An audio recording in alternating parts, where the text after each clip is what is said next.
I remember growing up in Lake Stevens, and my father was a city councilman and a mayor there, and discussions about what to do with the Trestle as a corridor for connecting the communities to the east to the communities to the west, and the I-5 corridor has been an ongoing discussion and debate for many years.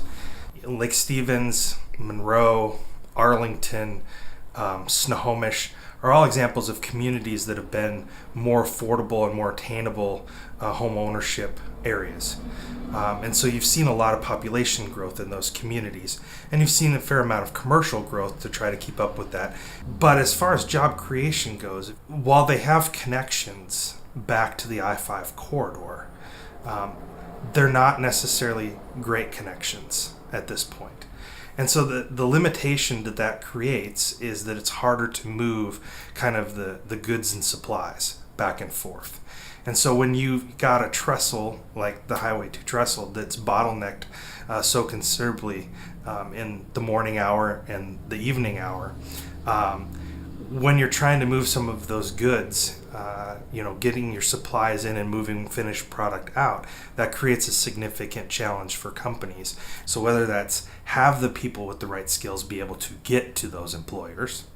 have those folks that work there be able to get to their clients if they're in need of being able to get to their clients, or if they're a production-based employer, being able to get their supplies in timely and being able to ship their finished goods out in a timely manner that doesn't add significant transportation costs to a point that they're not competitive in the marketplace. So when I look at the significance going forward, not only is it going to, in essence, stunt the growth of those communities that are east of the I-5 corridor, probably the bigger significant factors that need to be considered is what does it mean in a public safety situation? I mean, it's no question that the Northwest has the potential to have earthquakes. And so when you look at the ability to be able to move back and forth from east to west in Snohomish County, there are so few limited corridors, and that being such a significant one. If something were to happen to damage that, I couldn't imagine the traffic congestion. I couldn't imagine the logistical difficulties of not having that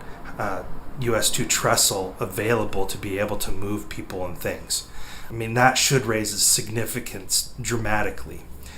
Beyond that, there are site location decision factors for employers when they view those kinds of risks, because they're really in kind of a risk mitigation mode when making a location decision. And so when you look at that US 2 trestle, the potential for that to either continue to get more congested